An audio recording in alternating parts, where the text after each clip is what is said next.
సీన్లో I think it's the first time telling బేసిక్గా ఆ మాస్ అవతార్లో బేసిక్ అలా వచ్చేటప్పుడు మీ అందరూ అంటే ఇంట్లో ఒక ర్యాంట్ యాక్చువల్లీ ఆ షార్ట్ ఆ సీన్ నా క్లోజ్ కూడా పెట్టలేదు కానీ పర్లేదు ఊరికే ఉన్నాను అక్కడ ఎందుకున్నాను కానీ అక్కడ ఉన్నాను నడుచుకొని వచ్చేటప్పుడు చూడాలనుకున్నారు అంటే కొంచెం బాగుంది లైక్ ఇట్ వాజ్ ఇంట్రెస్టింగ్ కొంచెం కిక్ క్రియేట్ అయినట్టు అలా బుల్స్తో ఐ మీన్ కొంచెం చాలా ఎంట్రీ వచ్చేసి ఫస్ట్ టైం నేను ఇలా వెన్ ఐ సా హిమ్ నాకు ఐ సా డిఫరెంట్ పర్సన్ అంటే నేను ఇలా దడిపించకు వై మీరు because eyes are very furious so కళ్ళు కొంచెం పెద్దగా ఉంటాయి కదా భయం వేస్తుంది అలా చూస్తున్నారు డైరెక్టర్ గారు ఎక్కడున్నారు ఏం చేశారండి so I realize that mass is something that he pulls off very well after that అంటే లీనమైపోయారు బాగా అట్లా క్యారెక్టర్లోకి వెళ్ళిపోయారు అవును అది జరిగింది ఒప్పుకోరు కానీ నేనైతే ఒక గంట అయితే ఆ వైబ్లో ఉండడం చూశాను నేను జస్ట్ అలా గమనించి కానీ సీన్ చేసేటప్పుడు అండి నేనైతే బాగా టెన్షన్ పడ్డాను అంతమంది ముందు డైలాగ్ చెప్పాలి సెట్లో 100 మంది ఉంటారు వాళ్ళు కాకుండా సీనియర్ ఆర్టిస్టులు అందరూ mass is going to be very easy for you because your eyes can be fury angry కొన్నిసార్లు ఏమవుద్దంటే ఒక రోజు సింపుల్ చెప్తాను సాంగ్ షూట్ చేస్తున్నాం బుజ్జి బంగన సాంగ్ చేస్తుంటే మనోడు వచ్చి లీలా డూయింగ్ అ షార్ట్ అనమాట తన క్లోజ్ ఏదో పట్టి తను చేస్తుంది మనోడు వచ్చి నెక్స్ట్ ఏం శ్రీకాంత్ అని అడిగా అది నేను వింటున్నానండి మనోడు ఏం సార్ కోపడుతున్నాడు కోపట్లేదు అయ్యా ఇట్లా ఐ ఎక్స్ప్రెషన్ ఎలా ఉంటుందండి అని చెప్పంటే నేను మాస్టర్ అడిగినప్పుడు చెత్త కదండి నెక్స్ట్ దగ్గర ముందు రోజు లొకేషన్ చేసింది అంటే నేను రాగానే శ్రీకాంత్ ఇట్లా రా అన్నాడు వెళ్ళాను నెక్స్ట్ ఏం చేస్తాను శ్రీకాంత్ నేను సీరియస్గా ఫోటో తీసి ఈ లొకేషన్ అంటే సార్ మీరు జనరల్గా అడిగారు కదండి కోపం లేదు కదా అన్న చిచ్చి లేదు శ్రీకాంత్ నేను నార్మల్గా అడుగుతున్నాను నెక్స్ట్ ఎక్కడ దేవుడు మా తాతయ్య కళ్ళలో అంటే మనం ఏం చేయలేదు కదా ఎందుకు ఈ ఎక్స్ప్రెషన్ వచ్చింది దీనికి పక్కన ఏమైనా ఇబ్బంది అయిందా ఏంటి కొల్ల పెద్ద చేసి అని మీకు డౌట్ నెక్స్ట్ ఎక్కడ చేస్తాం శ్రీకాంత్ దేవుడు అండి సో ఈ క్యారెక్టర్ చేసేటప్పుడు మీకు ఏమైనా ఎప్పుడన్నా ఛాలెంజెస్ మోస్ట్ డిఫికల్ట్ ఛాలెంజ్ అనేది ఎప్పుడన్నా అనిపించిందా డిఫికల్ట్ అంటే బేసిక్ ఎప్పుడు అనుకునేవాడిని అండి ఇప్పుడు ఫస్ట్లో ఉప్పెన అప్పుడైతే ఎట్లా ఏడుస్తారా సెట్లో ఎంతమంది ముందు ఎలా యాక్ట్ చేస్తారా అనిపించేది ఈ సినిమాలో ఫస్ట్ కామెడీ అనిపించింది కామెడీ ఎలా క్రియేట్ చేస్తారని అది అలవాటు అయిపోయింది బికాస్ రోజు అది అలవాటు అయిపోయింది నెక్స్ట్ మాస్ డైలాగ్స్ ఎలా చెప్తారా అని అది ఎప్పుడు ఎలా ఏ సినిమాలో లేదు ఈ సినిమాలో చెప్తున్నాను ఎలా చెప్తారు అని బట్ అది కూడా I don't know by God's grace మనోడి ఎక్స్ప్లెనేషన్ అది నీట్గా ఉందా ఆ ఎన్విరాన్మెంట్ అది ఈజీగా ఉందో వీళ్ళందరి ముందు ఒక 100 మంది క్రూతో కాకుండా దేవర్ ఇంతమంది 10-15 మెంబర్స్ సీనియర్ ఆర్టిస్టులు లీలాగా అండ్ ఎవ్రీబడి దేర్ ఎలా చెప్తానో నేను డైలాగ్ చదువుతూనే ఉంటాను గుర్తుంటుంది మళ్ళీ మర్చిపోతాను ఇవి టెన్షన్ నడుస్తూ ఉండేది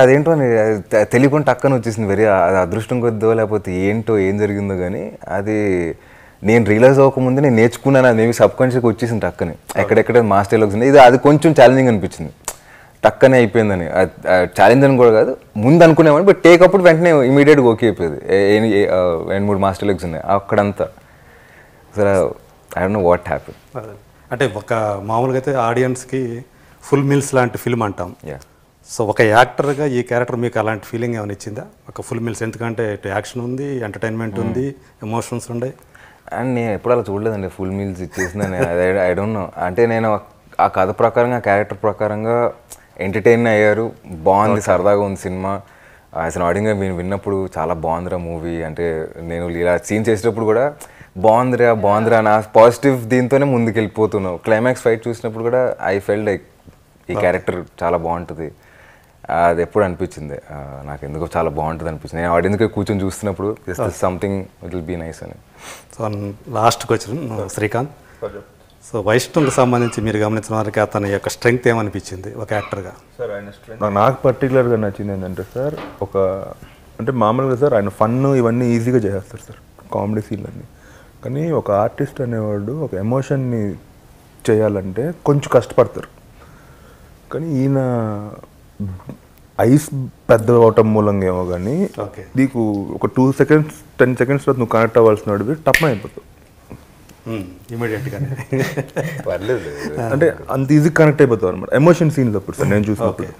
ప్లస్ అంత కళ్ళు కొంచెం మనం ఏదైనా ఎమోషన్ సీన్స్ అప్పుడు కానీ కోపంగా చూడాల్సి వచ్చినప్పుడు కానీ కొద్దిగా గ్లిజర్నెస్ అలా చూడమన్నావు అంటే అవతల భయపడాల్సింది. సో అంత అంత బాగా చేస్తారు సార్. నాకు ఆయన స్ట్రెంగ్త్ ఏంటంటే సార్ డాన్స్ నేను సర్ప్రైజ్ సార్. నేను అసలు మీరందరూ కూడా సర్ప్రైజ్ ప్యాకేజ్ నేనే సర్ప్రైజ్. నీకేంటి నాకే అర్థం కలుగుతుంది. నాకే అర్థం కాదు, నేనే ఇప్పుడు చూసుకోలేదు దాన్ని ఇట్లా. సో ఆయన ఇలాంటివి చేయగలేమో అనిపించింది సార్ నాకు. అంటే కొడితే బిలీవబిలిటీ వస్తుంది. బేసిక్గా మనం అనుకుంటాం ఇటు కొడితే ఎగిరిపోతున్నారు ఏంటర్ బాబు అని. సో ఈయన కొడితే ఎగరలేదు కానీ బిలీవబిలిటీ వస్తుంది, కోపం వస్తుంది. ఆయన నేర్చుకున్న దానికో ఏంటో మరి గాల్లో ఇట్లా ఫ్లిప్ ఇట్లా తిరిగి కొడుతుంటే చాలా బాగా అనిపిస్తుంది sir. Action, emotion, fun, perfect commercial హీరోకి యాప్ట్ సార్ ఆయన స్ట్రెంగ్త్ అది. ఓకే. అలాగే శ్రీలీల నేను డాక్టర్ అమ్మ అని అంటాను సార్. డాక్టర్ అమ్మ అని పిలుస్తాను. తను కష్టపడితే బాధే వేస్తుంది సార్. తన కష్టం చూడబుద్ది కాదు. ఓకే. తను డైరెక్టర్ గారు అంటే నేను నరేషన్ ఇచ్చినప్పుడు డైరెక్టర్ గారు చాలా బాగుందండి అంత జూమ్ కాల్లో అది. అప్పుడు తను ఏంటి ఏ సినిమా రిలీజ్ అవ్వలేదు, తను శ్రీలీల కట్ చేస్తే ఈరోజు తను సూపర్ స్టార్. తను ఈ రోజుకి కూడా డైరెక్టర్ గారు ఆ పిలుపు పెట్టింది ఇప్పుడు కదా పిలుపుతారు. యాక్షన్ గురించి నేను చెప్పాల్సిన అవసరం లేదు సార్. అమ్మాయిది డ్యాన్స్ గురించి నేను చెప్పాల్సిన అవసరం లేదు. పెద్ద పెద్ద డైరెక్టర్లే చెప్పేశారు. సో తన గురించి చెప్పాలంటే తన పర్సనల్ స్పేస్ గురించి చెప్పాలి సార్. చాలా మంచి అమ్మాయి సార్. రైట్. చాలా మంచి అమ్మాయి. అంటే వాళ్ళ మదరు చాలా బాగా పెంచారు. సెట్లో కాదు సార్ సెట్లో నేను చెప్తున్నాను కదా సార్. సెట్లో మేము పోతారం అనే ఒక విలేజ్లో షూట్ చేస్తున్నాం సార్. విపరీతమైన అండి. ఆ రోజు హీరో గారు లేరు, ఆవిడను శ్రీలీల గారు ఒక చిన్న పాపతో సీన్ అది చేస్తున్నాం. స్ట్రీట్లో నడుచుకుంటూ రావాలి. May 25th 26th సార్ అది. ఓకే. విపరీతమైన ఎండ, చచ్చిపోతున్నారు నడవలేక. అక్కడ షూట్ చేస్తున్నాం. తను వస్తుంటే స్ట్రీట్లో అక్కడ ఒక తాత కూర్చోన్నాడు. అంటే వ్యానిటీ వద్దండి. సో తన చాలా కైండ్ హార్ట్ సార్, చాలా కైండ్ హార్ట్. మనం వచ్చినప్పుడు డాక్టర్ అమ్మ ఏంటి కళ్యాణ్ గారితో సినిమాకి ఏంటంటే God is very kind to me అని అంటుంది అంతే. తన కైండ్నెస్ నమ్ముకొని వెళ్ళిపోతుంది అంతే. దేవుడు నాతో కైండ్గా ఉన్నాడు, నేను జనాలతో కైండ్గా ఉండాలి అనుకుని వెళ్ళిపోతాడు. చాలా మంచి అమ్మాయి సార్, నేను అది చెప్తాను. సో అయితే ఇవన్నీ తర్వాత మన ఇంటర్వ్యూలో శ్రీలీల తర్వాత నేను మళ్ళీ అడుగుతాను. యాక్టింగ్ సార్ నేను ఒక షీట్ ఇలా ఇచ్చేస్తే సీన్ పేపర్ షీటు 2-3 వేరియేషన్స్ చూపిస్తుంది మీకు. ఇలా చేయనా ఇలా చేయనా ఇలా చేయనా సార్ అని నిన్ను కన్ఫ్యూజ్ చేస్తుంది. మీకే ఆప్షన్స్ ఇస్తాను, ఏది చూస్ చేసుకోవాలి నేను కన్ఫ్యూజ్ చేస్తుంది. సో అంత డాన్స్ నేను చెప్పాల్సిన అవసరం లేదు సార్, నిజం చెప్తున్నాను. ఎమోషన్ సీన్ ఒకటి ఉంటుంది తను సెకండ్ హాఫ్లో చేసేది. అది చూసి బ్యూటిఫుల్ షాట్ ఇది, కొంచెంసేపు సస్టైన్ పెడదాం దీని మీద అనిపించింది ఎడిట్లో చూస్తున్నప్పుడు. ఇంత మాకు అప్పుడు కనపడలేదు సార్. ఎడిట్లో చూస్తున్నప్పుడు బీజిఎం పడుతుంది ఇక్కడ, కొంచెంసేపు ఉంచుదాం అనేసి ఏడిస్తే కూడా అంటే బాగుంటుంది సార్. బాగుంటుంది సార్, అది చూడాలనిపిస్తుంది అక్కడ. అంటే తను ఏం చేసినా చూడబుద్ది అవుతుంది సార్.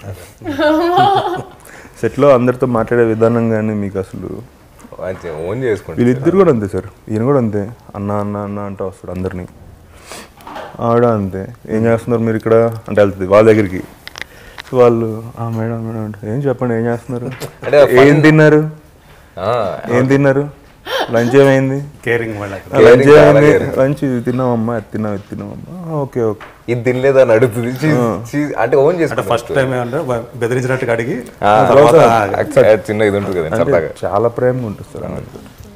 మా డిపార్ట్మెంట్ వాళ్ళందరినీ ఇప్పుడు 10 సార్లు అడిగింది సార్. అవునా, మీరందరూ రండి బయటికి డిన్నర్కి వెళ్దాం, మీరందరూ బయటికి రండి లంచ్కి వెళ్దాం, మీరందరూ రండి బయటికి అట్లీస్ట్ కాఫీ షాప్కైనా రండి అని అడుగుతుంది.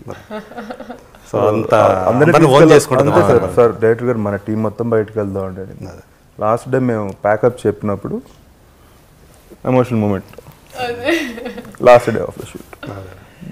సో అంత బాగా జరిగింది సినిమా ప్రయాణం అంతా అందరికీ కూడా. చాలా బాగా జరిగింది. So thank you so much మనకున్న టైం పర్మిట్ చేయట్లేదు కానీ ఇంకా కాసేపు కూర్చోవచ్చు, మళ్ళీ ఇంకా చాలా మాట్లాడుకునేది ఉంది. సో ఎనీహౌ 24న వస్తున్నటువంటి ఆదికేశవ సినిమా మీ ముగ్గురికి మొత్తం ఈ సినిమాకి సంబంధించిన వాళ్ళందరికీ కూడా ఒక మంచి మెమరీ ఇవ్వాలని చెప్పి, పెద్ద హిట్ కావాలని మనస్ఫూర్తిగా కోరుకుంటూ థ్యాంక్ యూ సో మచ్.